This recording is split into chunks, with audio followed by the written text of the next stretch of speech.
Hey everyone, this is a piece titled Rosa Luxemburg's Symphony on the Russian Revolution. It's by Michel Brie, and here we go. First section, the prehistory. Let us go back to the summer of 1918.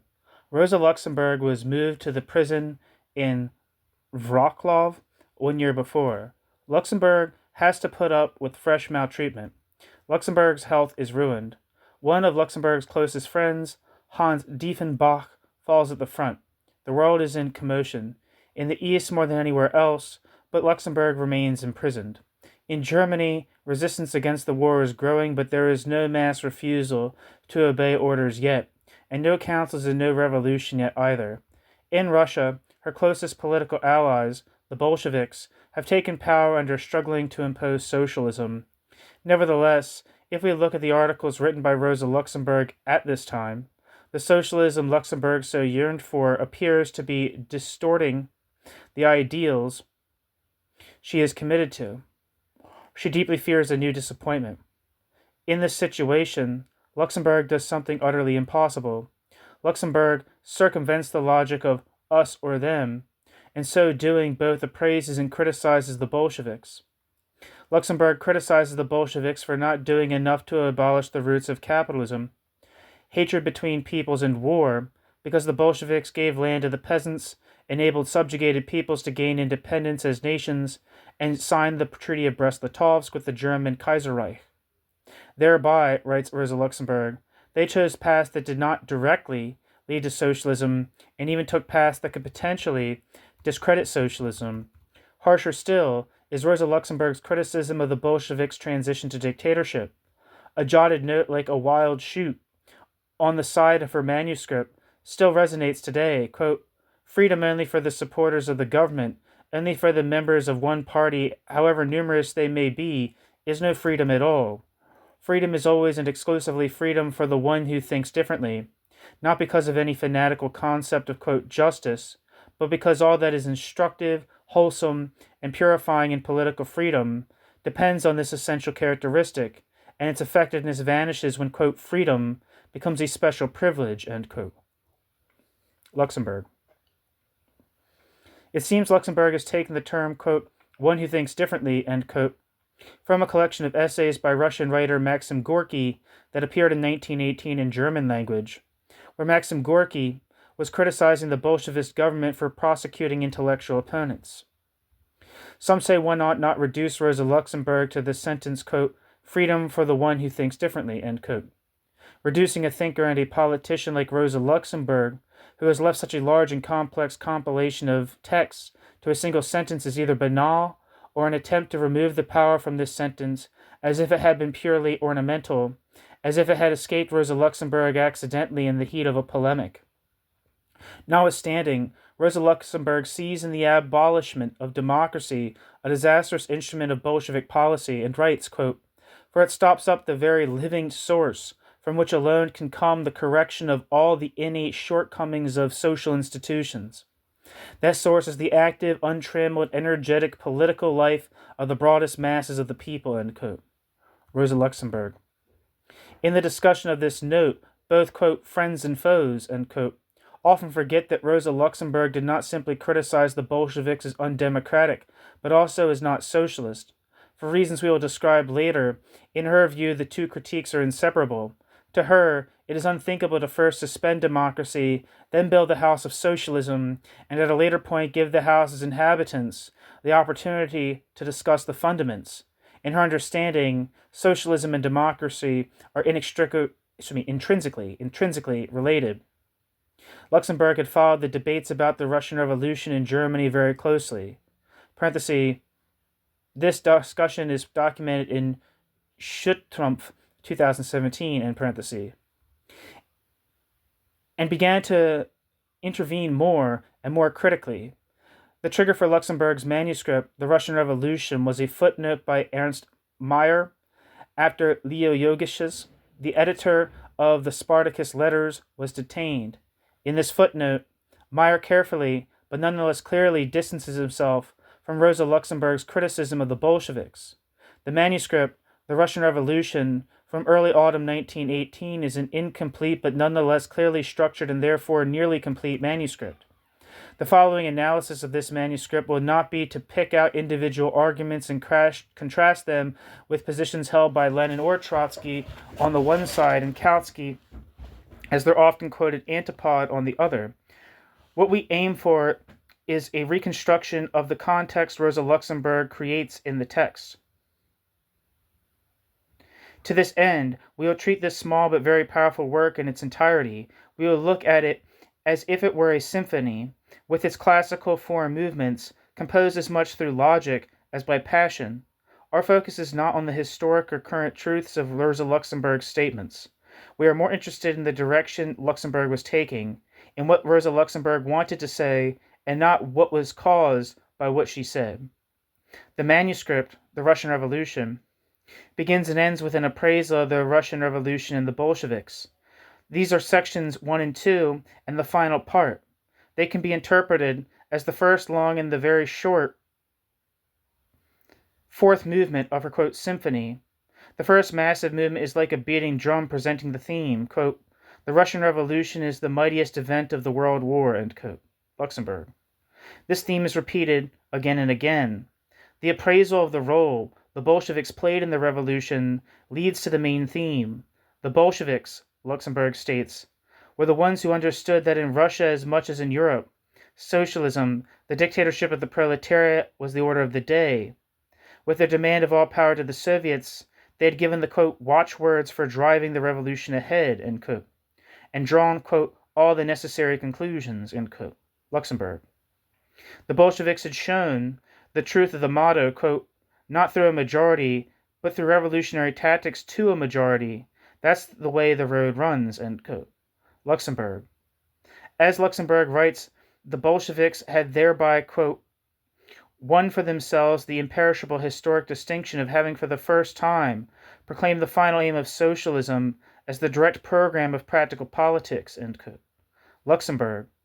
The manuscript ends with an appraisal of the Bolsheviks stating that they managed to go beyond, quote, questions of tactics, and instead focused on, quote, the most important problem of socialism, end quote, quote, the capacity for action of the proletariat, the strength to act, the will to power of socialism as such, end quote. Luxemburg. Luxemburg ends her manuscript with the sentence, quote, and in this sense, the future everywhere belongs to, quote, Bolshevism, end quote, end quote. One could also read this final sentence as, quote, it is only in this sense that the future everywhere belongs to, quote, Bolshevism, end quote, end quote. The beat of the drum has become a forte piano. The appraisal of the Bolsheviks is played loudly at first and ends much more quietly. It is worth thinking about why Rosa Luxemburg did not focus on the seizure of power, the installation of a socialist government, and the development of socialist institutions by the Bolsheviks in Russia as a leitmotif with which to start and enter text. Instead, Luxemburg concentrated on the Bolsheviks' efficiency in developing the working class and the Russian masses' capacity for revolutionary action. For Luxemburg, this and only this was the lasting merit of the Leninist Party. Luxemburg's true interest rests with the millions of workers, peasants and soldiers building up socialism from the ground, and not in the fact that the red flag was hoisted above the Kremlin. Here, a side theme of Luxemburg's symphony begins to develop. As in earlier articles, the goal of Luxemburg's analysis of Bolshevik policies, both of her appraisal and her criticism, is overcoming the, quote, fatal inertia of the German masses, end quote. Luxemburg. All of Luxemburg's articles on the Russian Revolution between spring 1917 and autumn 1918 asks, with increasing desperation, when the German proletariat will finally fulfill the German proletariat's historic duty for socialist revolution. The article, The Russian Tragedy, parenthesis, with the aforementioned note by Ernst Mayr, and parenthesis, concludes with the words, quote, there is only one solution to the tragedy in which Russia is caught up, an uprising at the rear of German imperialism, the German mass rising, which can signal the international revolution to put an end to this genocide. At this fateful moment, preserving the honor of the Russian Revolution, bracket, In the eyes of Rosa Luxemburg, this honor was endangered by the separate peace between Soviet Russia and the German Empire in Brest-Litovsk. The auteurs, in bracket, is identical with vindicating that of the German proletariat and of international socialists, end quote, Luxemburg.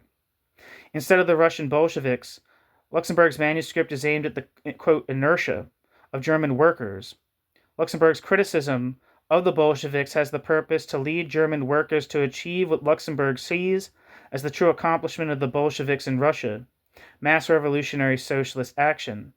But according to Luxemburg, this cannot be, quote, called forth in the spirit of the guardianship methods of the German social democracy of late lamented memory. It can never again be conjured forth by any spotless authority, be it that of our own, quote, higher committees, end quote, or that of the, quote, Russian example, end quote, Luxemburg.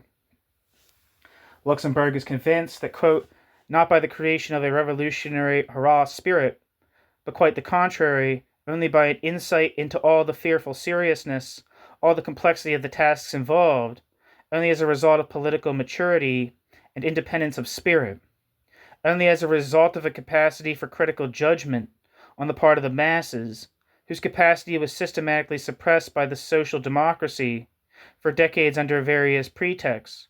Only thus can the genuine capacity for historical action be born in the German proletariat.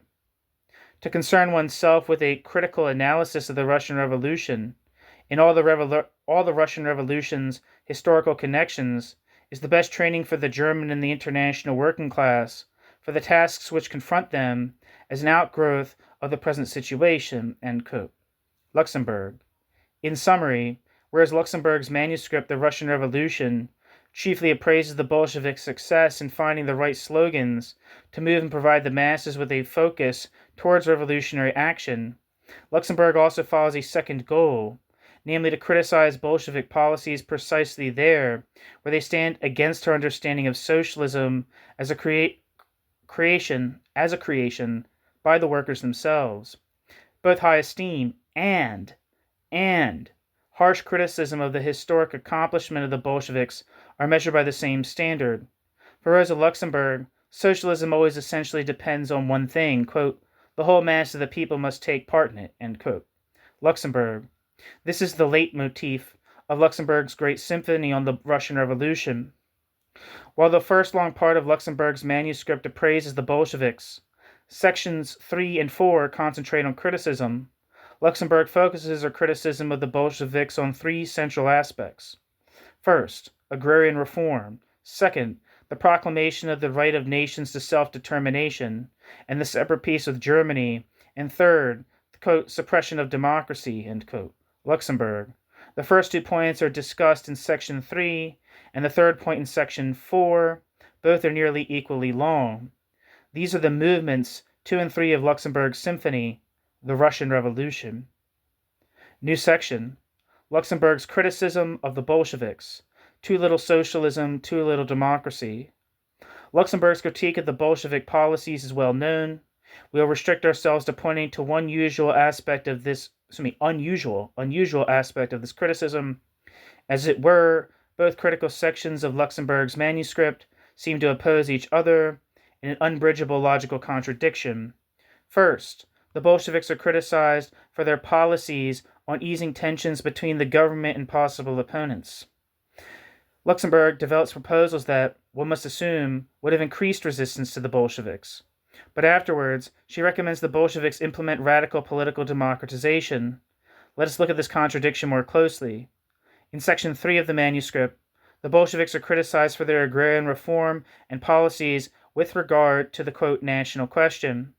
Rosa Luxemburg criticizes the Bolsheviks' decision to give peasants land for their own private benefit and to grant the suppressed peoples of the Russian Empire the right to self-determination. Luxemburg neither wants to strengthen private property nor national divisions. Rosa Luxemburg was very well aware that, quote, as a political measure to fortify the proletarian socialist government, end quote, the Bolshevik policy criticized by her, quote, ... was an excellent tactical move, end quote, aimed at, quote, binding the many foreign peoples within the Russian Empire to the cause of the revolution, end quote. Luxemburg. In both cases, the Bolsheviks yielded to the pressure of a large share of the population, be it the peasants, the Finns, Estonians, Lithuanians, or Georgians, and so forth. Furthermore, the so-called Peace of Brest-Litovsk grew mainly out of the incapacity of the Bolsheviks to continue mobilizing soldiers for the war effort. Any other policy would have, at least according to Lenin, either made it impossible for the Bolsheviks to seize power or would have led to their rapid demise. Why then did Rosa Luxemburg criticize these decisions so harshly? For Rosa Luxemburg, Bolshevik state power was to a certain degree a less pressing issue than saving the honor of the left. Although Luxemburg does not say this directly, in our view we must think Luxemburg would have found it easier to accept the downfall of Bolshevist Russia than to witness a further betrayal of socialist ideals, as had been committed by right-wing social democrats in 1914.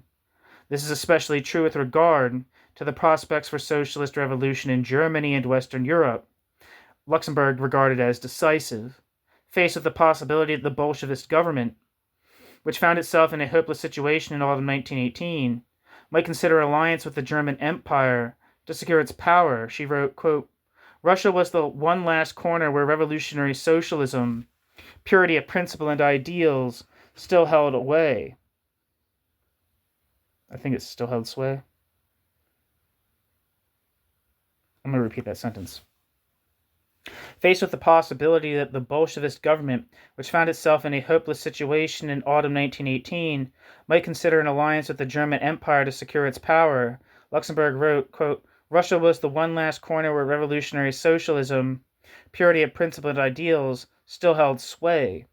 It was a place to which all sincere socialist elements in Germany and Europe could look in order to find relief from the disgust they felt at the practice of the West European labor movement, in order to arm themselves with the courage to persevere, and in faith in pure actions and sacred words. The grotesque, quote, coupling of Lenin and Hindenburg would extinguish the source of moral light in the East, end quote. Luxemburg, whoever writes like this, with such an appeal to absolute values, makes it clear they aim for all or nothing.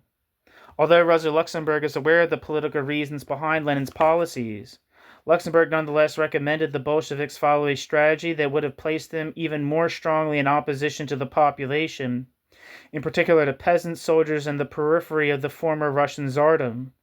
Luxemburg assumed that any real steps towards socialist policy must at least not, quote, bar or, quote, cut off the road leading to socialism.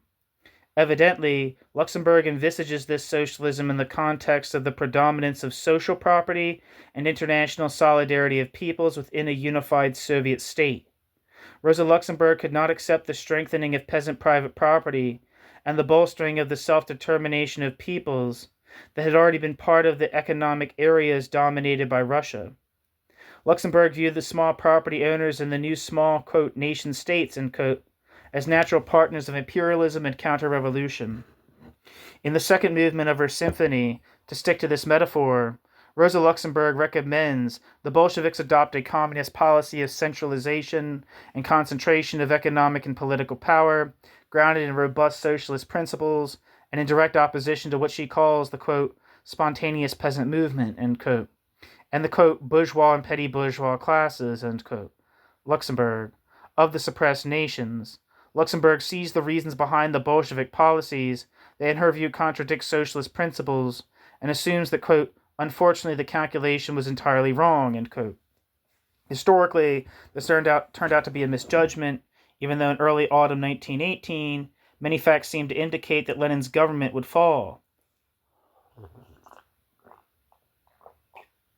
The Bolsheviks, though, were able to maintain power for 70 years, also thanks to the German and Austrian revolutions of November 1918, the outcomes of the Civil War, and great internal and external concessions, parenthesis, the new economic policy, in parenthesis, as well as accelerated industrialization and expropriation of peasants, parenthesis, called, quote, collectivization, end quote, in parenthesis, in the late 1920s and early 1930s. More interesting in our context, though, is the fact that Rosa Luxemburg proposed measures in the second movement, which from the point of view of the Bolsheviks would have created greater opposition among the masses of Russian peasants and the Russian periphery.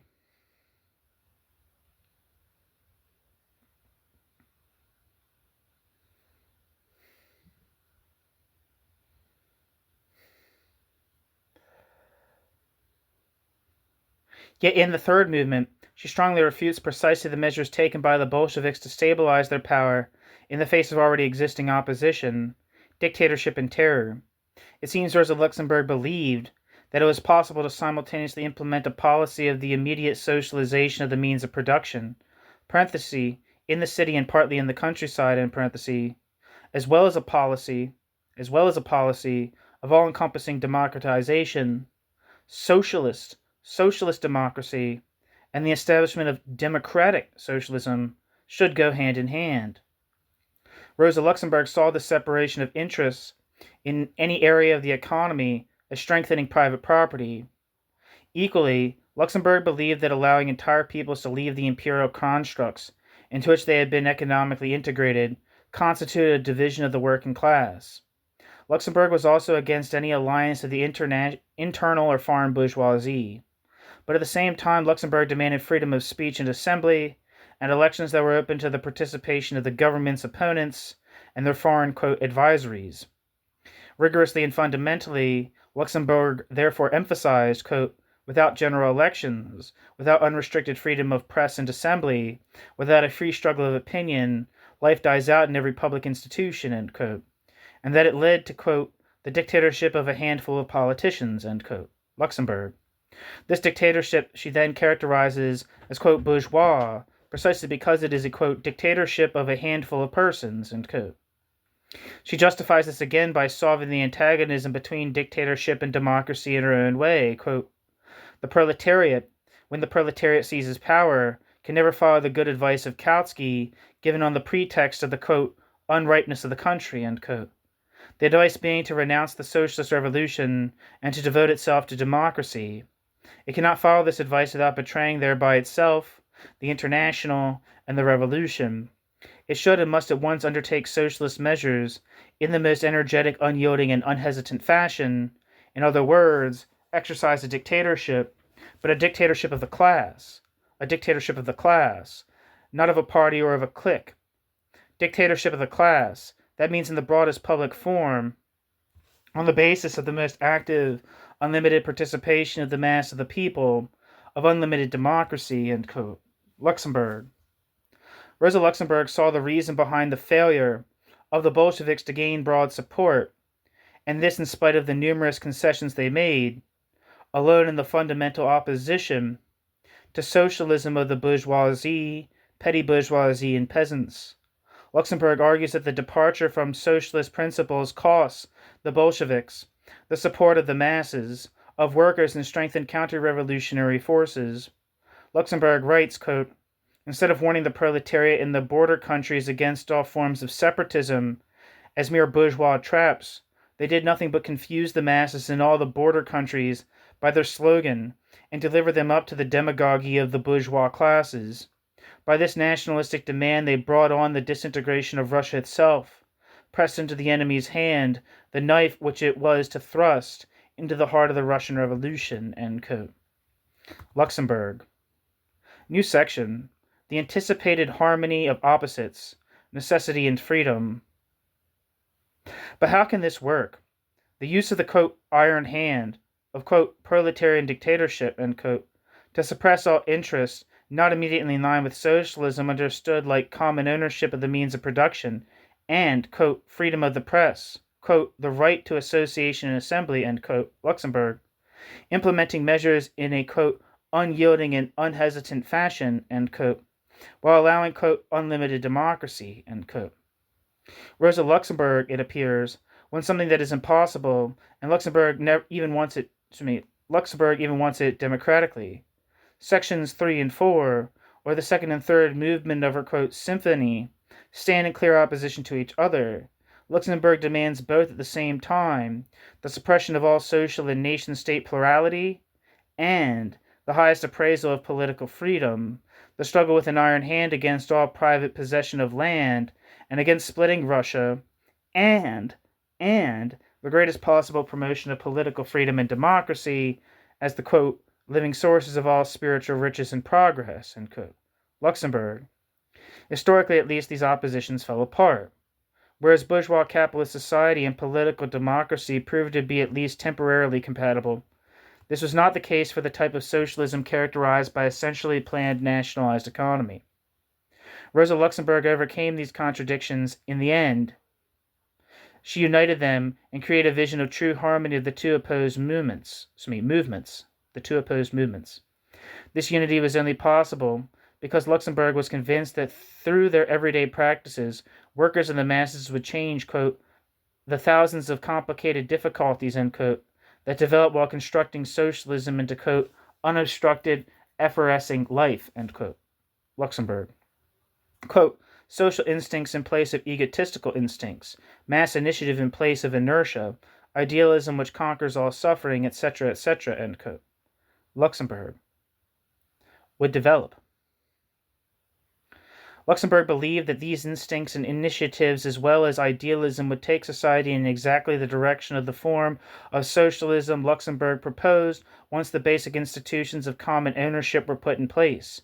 Therefore, Luxemburg could envisage that the greatest degree of freedom would lead to the greatest degree of insight into the truth of socialism as a society of socialized property, common interest, internationalism, and peace.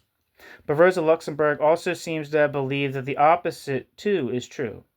By stopping peasants, if necessary by force, from privately appropriating land and forcing them into collective forms of production, but not granting national independence, by not granting national independence to the peoples of the Russian Empire, but instead keeping them within a political and economic sphere where they work together in socialized factories and participate in the development and implementation of production plans, a space for experiences develops that will lead to the acceptance of this socialism.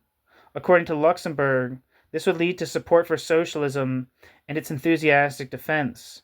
In particular, Luxemburg's discussion of the national question points in this direction.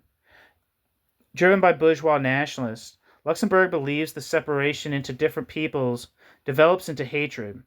Luxemburg seems to have thought that even if unity in a revolutionized country was implemented in the beginning, when necessary by force, acceptance of this unity would later develop. In Rosa Luxemburg, the free action by the masses and historic necessity to create a socialist society have a tendency to go hand in hand. Leadership, then, is mainly the capacity to actively promote this development. To Luxemburg, dictatorship and terror are the deadly enemies of socialism because by suppressing freedom of action by the masses, dictatorship and terror equally suppress the real agents of any enforcement of socialist demands. Dictators are the gravediggers of socialism because dictators bury the agents of socialism in the prison of a command society from which there can be no path towards the realm of freedom. In contrast to Lenin and Kautsky, Rosa Luxemburg simply did not believe that spontaneously arising convictions would necessarily lead away from socialism, and that there was therefore a need to install socialist, quote, consciousness, end quote, in the working class from outside, parenthesis, something Lenin was willing to do even by force, end parenthesis. Instead, Luxemburg believed that the everyday practices of workers and the working masses would lead directly to socialism, at least if such a practice were free and built on autonomous action and not on paternalism and manipulation. Furthermore, there would have to be a true unity of production and life. As Rosa Luxemburg had already argued against Lenin in 1904, quote, the social democratic movement is the first in the history of class societies, which reckons, in all its phases and through its entire course, on the organization and the direct independent action of the masses, end quote. Luxemburg. To Luxemburg, socialism is not a centrally planned machine. Instead, socialism is life, free action by free men and women united by direct cooperation.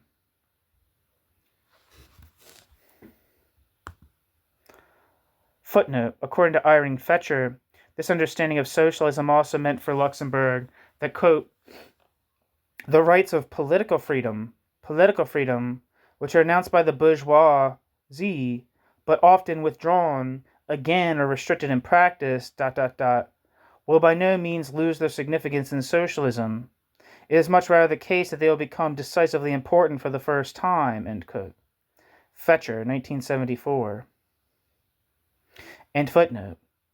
Should such a relation between direct experience and socialist goals, conceived as the socialization of the means of production, really exist, then, and only then, will the dictatorship of a party and terror not only be morally wrong, but also the wrong means of building political power. Rosa Luxemburg repeatedly emphasized this. What Rosa Luxemburg did not realize, though, is that if socialism is understood as a centralized social economy, then it is in direct contrast to the free action of the masses. Yet Rosa Luxemburg never critically reflected on the necessary preconditions for her assumptions on socialism, and instead only pointed to concrete problems emerging in the Bolshevik attempt to implement socialism in post-war Russia.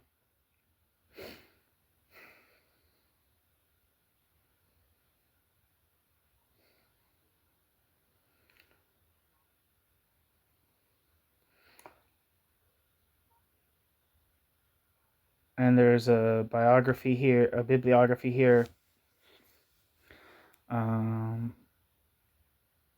don't know if there's anything.